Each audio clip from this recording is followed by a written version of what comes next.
Welcome to Quilting on the Side, the podcast for quilters who are building a business while juggling real life. I'm Tori from Hey Tori, a quilter, past pattern designer and teacher, and now a digital marketing coach for quilting entrepreneurs.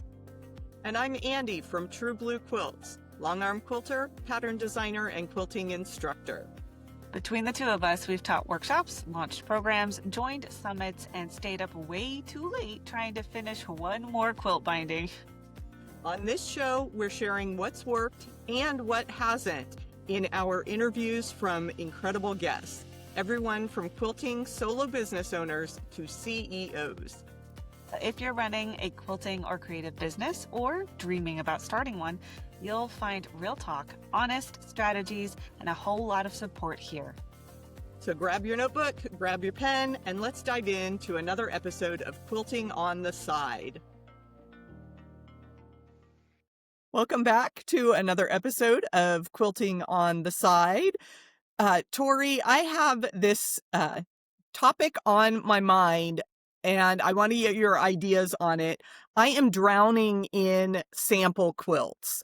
And what does a quilt business owner do with all of their samples that they've collected over the years? I feel like this is a big question for our audience because we are constantly making either for fun or for business. And like you said, we're drowning in quilts. So I think the first thought that comes to mind is give them away, but we don't want to give them all away because we did spend a lot of time on them. A lot of them may have special meaning. Some would be great to advertise for our past patterns and things like that. So I think it takes a lot of thought. So what would you do with your favorites? Are those the ones you want to keep, or what are you thinking? Yeah, I have a couple. It's one of those things. How do you choose your favorite child? you know, you're, because you made each one of these things for a specific reason. It has, even if it was just bringing an idea to life, it's special to you. But I've written 2 books, and so there are at least 10 quilts in each of those books. So there's 20 right there that are stacked up in my closet. And yes, I want to keep them for trunk shows, but just space and the cost of transport, the time, the space it takes up in your car, if you were going to ship them somewhere, offsite, if you were traveling to do those trunk shows, it really does become a burden.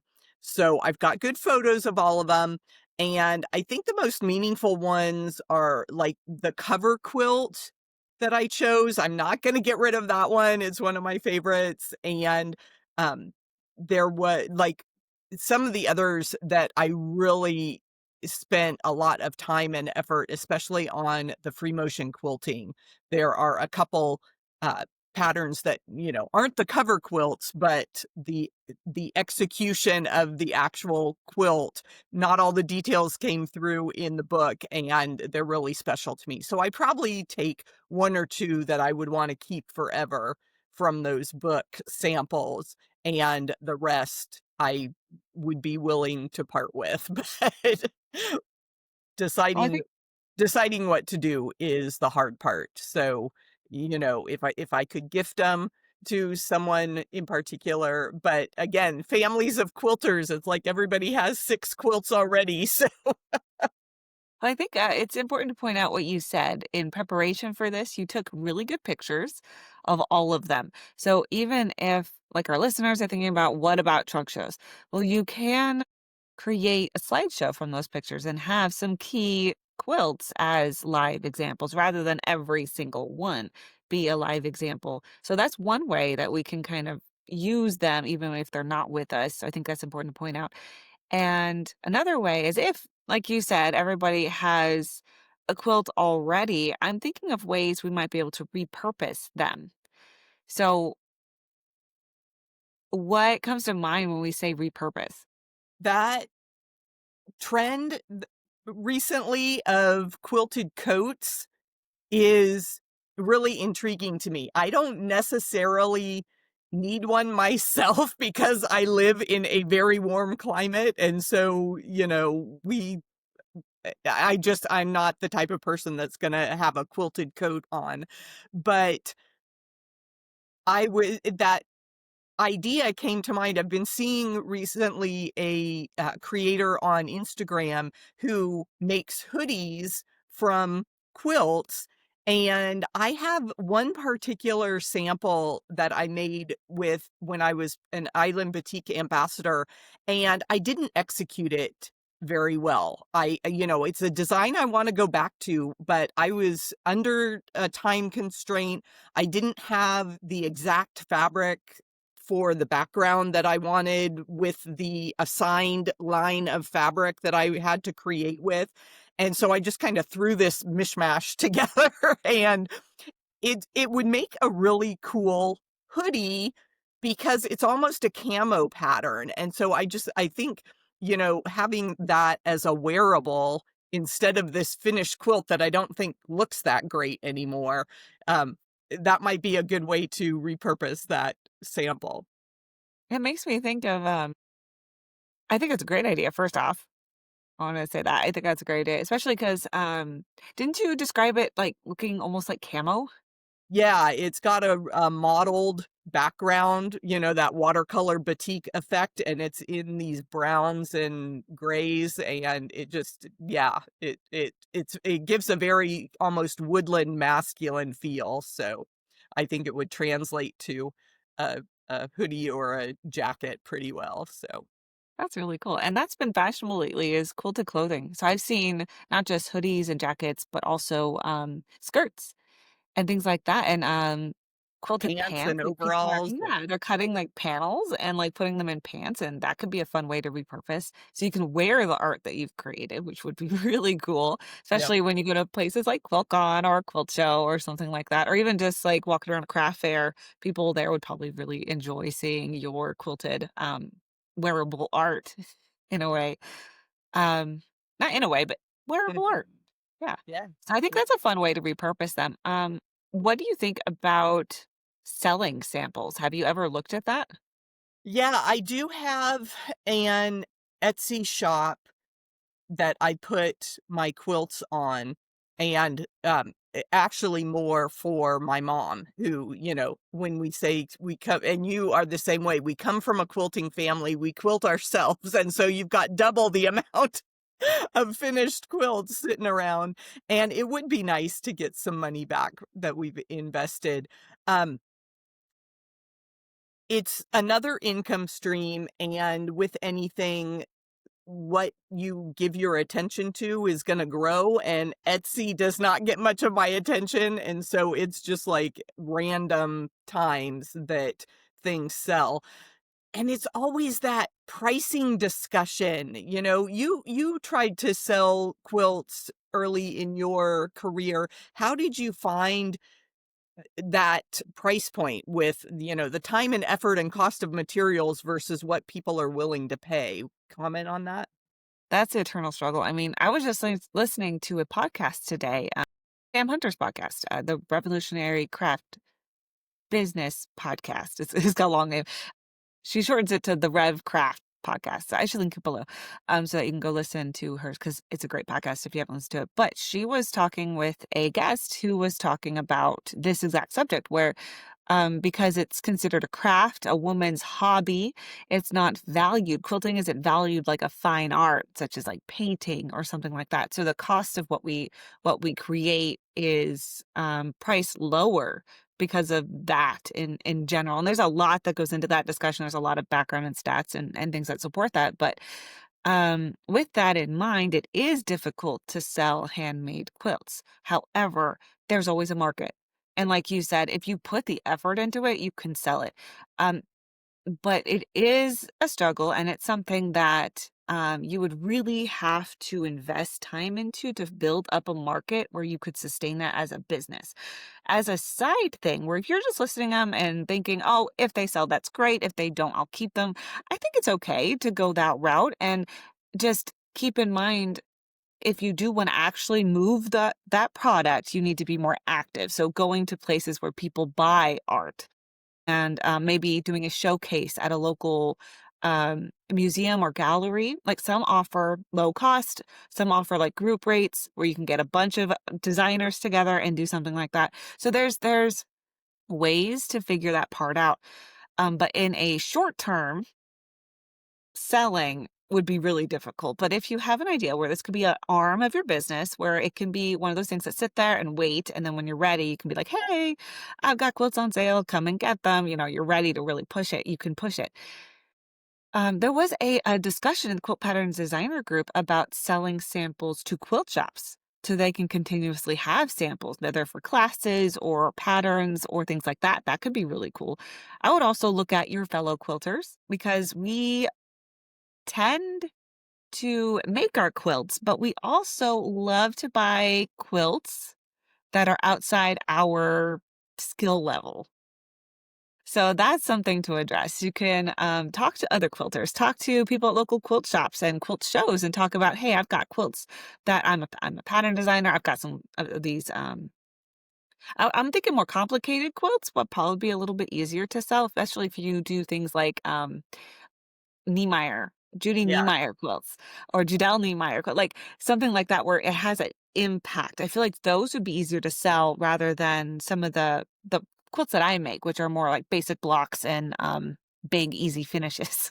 right, right, So yeah, yeah, like, all the those Judy factors Nie in mind. the Judy Niemeyer are the intricate paper piecing, um, I'm thinking of the Baltimore album style intense applique. I am never gonna do one of those applique quilts. So, yeah, having samples that showcase those different styles, um, would definitely be, something that a shop might be interested in. As you were talking about kind of out of the box thinking of places to sell samples, it reminds me of the coffee shops that always have the art and, the price tags in the corner. So, just keep an eye out in your local area. For years, I have been meaning to call the bank manager at my local branch because in their lobby, they have a huge blank wall. And I'm like, Opportunity. yeah, exactly. Let me come hang my quilts. I can rotate them out every month or 2, and at least that gets different eyeballs on them. And like you said, like I was saying with the art shop, you just have a small little card with purchase information or contact information, and Mhm. you can do that.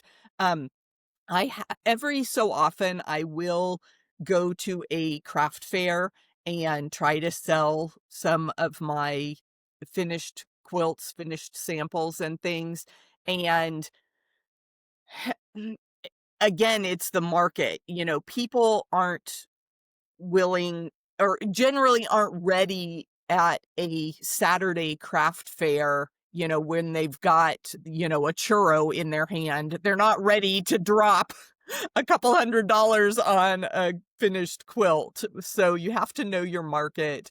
Um, and as you were talking about pricing, I feel like sometimes it's a self-fulfilling prophecy that we've told ourselves the story so much that people aren't going to pay for a quilt, so it's better just to give it away because you're not going to make any money off it.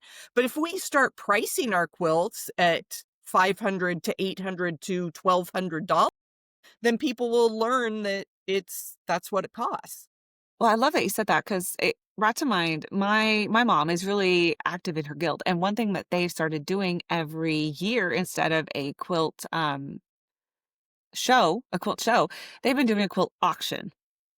And they sell the quilts for what they're worth, and I think the last one she made, like I think her I'm gonna price it under than what I'm thinking just to make sure I'm not, like, going over, but it was, like, $45,000 from a quilt auction, and there was probably, I'm gonna say between 20, 25 quilts.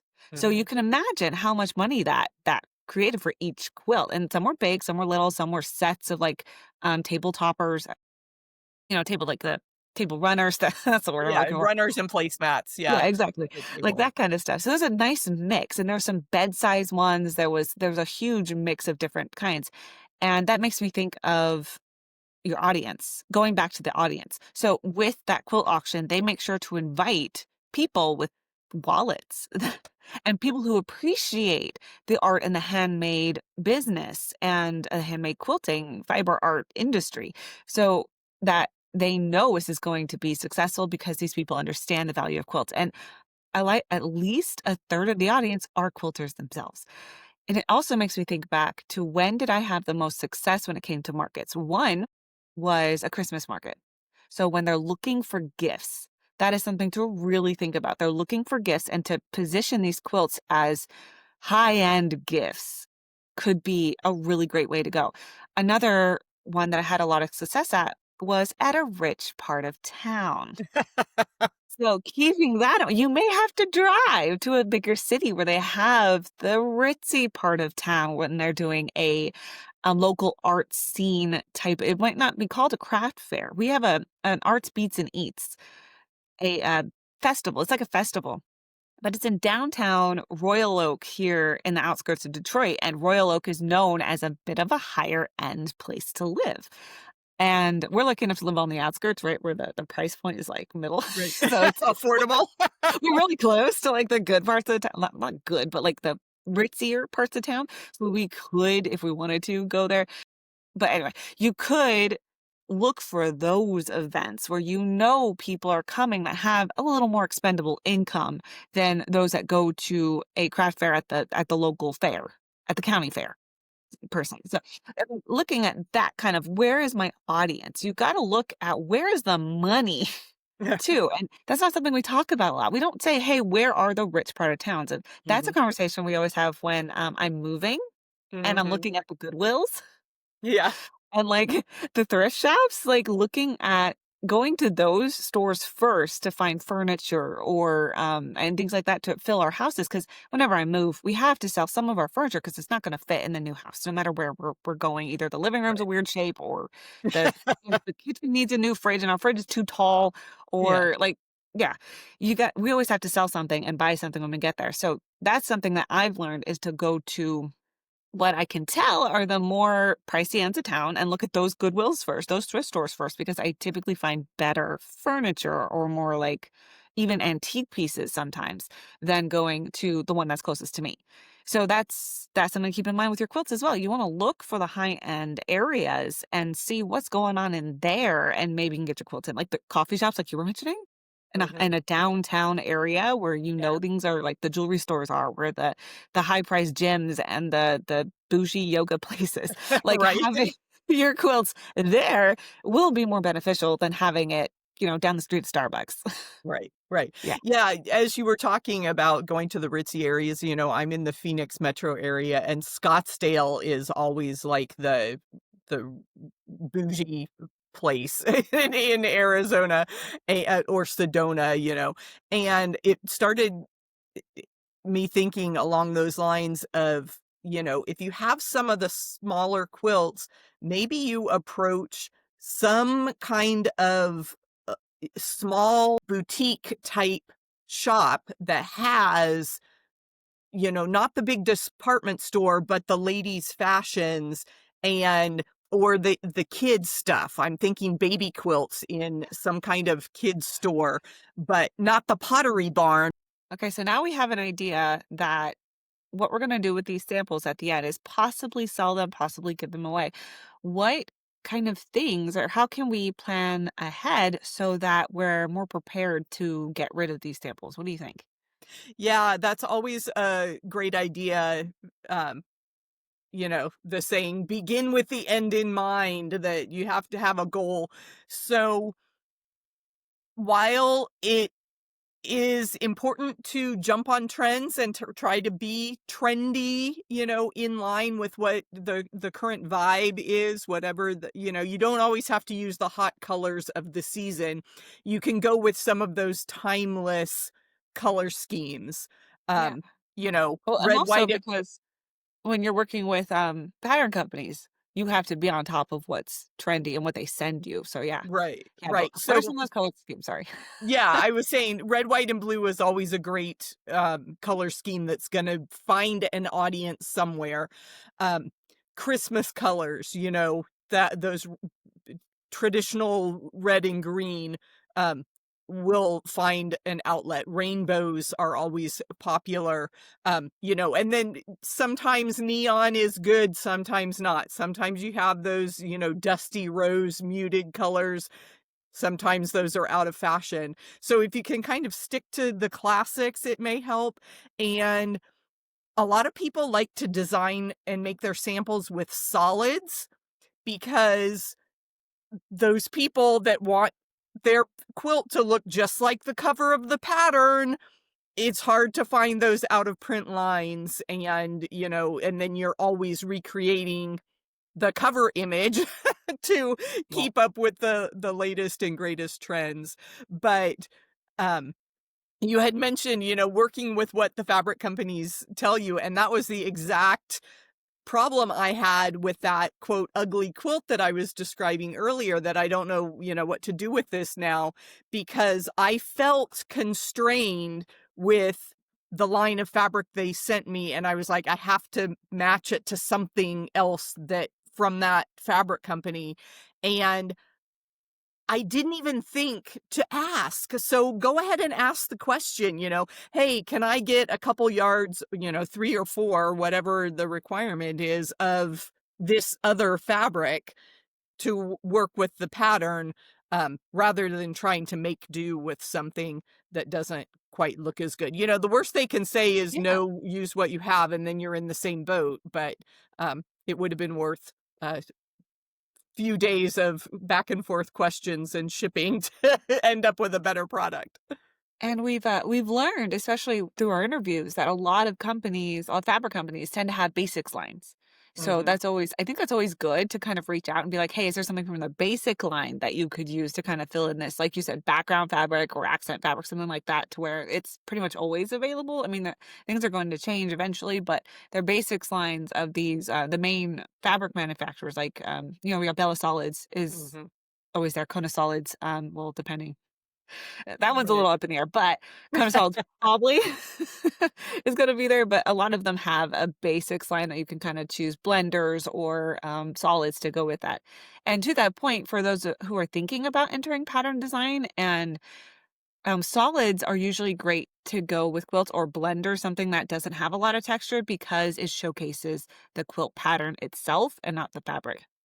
So that's Right. also something to keep in mind as you're planning ahead. Like, am I going to sell? Is this something that's going to sell well afterwards, or is this something I can give away afterwards? What are these prints? How are these going to look when I cut them up? How are they going to look? 5. We can't predict 5 years from now, but you can kind of look backward over the last 5 years. Has this print kind of stayed like popular in a way, Mhm, and kind of think along those lines as well. Well, I have a question. mhm, What if so I have this quilt, and if you watching on YouTube, you'll see it. It's based off the color wheel. So it was a exploration in color. It was a pattern I created when I was teaching color confidence for quilters. And I found it in my stash the other day, hidden in my Kona black fabric, but it's based off the color wheel. So it's called Colors in Bloom. And I've got the primary, secondary colors in the middle, tertiary colors on the outside to make like petals for a flower. And then on the outside of that are larger petals that represent the neutrals that go with it. And I totally screwed it up when I was making it. So the pattern has an extra larger petal out here. And then these giant petals on the outside, there's supposed to be 4 that spaced evenly, and it's all messed up. And so we had this like quick discussion before we started recording where I was asking Andy, like, what do I do? So I thought maybe we could bring this into the podcast and be like, any ideas for if you screw something up, what do you do? Do you keep going with it? Do you change it? I guess it might depend on the project, but what do you think, Andy? Yeah, I've experienced this in a couple different ways, because there was a pattern I was trying to do. Remember what am I thinking of? The tilted pinwheel specialty, the twister rulers. I can find my words. The twister rulers, and I wanted to make a Christmas tree, but the way the dimensions of the block are, it like made this really wide triangle that didn't look like a Christmas tree.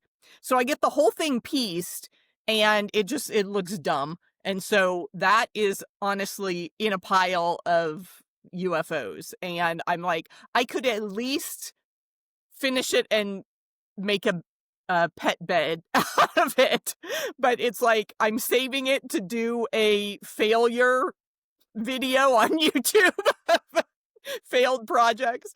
So, you can always find a use for things like that. So that's one of the things that has come up about quilts is that the function of a quilt does not depend on its beauty. The ugliest thing in the world can still be a blanket, can still provide warmth. It could be the liner of a bag. You don't have to see it all the time, but then you're not, quote, "wasting the fabric." So, I like that idea, lighter of a you bag, know, so you you don't have can to you look at it can all the time. yeah, you can Cut find it up. another purpose for it. So, you know.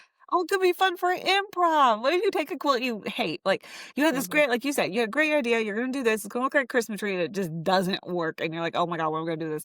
You could, you could cut it up and use it like improv quilting, where you could see what happens when I chop, chop, chop, and then sew it back together. That could be a Yeah, fun way to reuse yeah. it. Do lots of other slices. Um, and in reference to your petals, we talked off camera about taking some of it apart.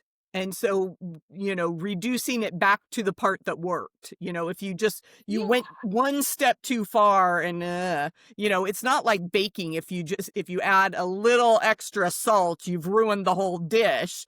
You can backtrack in quilting, get it to a point where it was good enough. And That's true. Like, I was right. We were talking about maybe just taking off the larger petals and keeping it with the small. I guess this would be small, medium, large, and then largest, Mhm, mhm. like 4 layers there. So yeah, taking the top or the largest ones off and just keeping it where it's just more look like, and it does look more like a flower, I think, with Yeah, just the little ones. yeah. That could be something.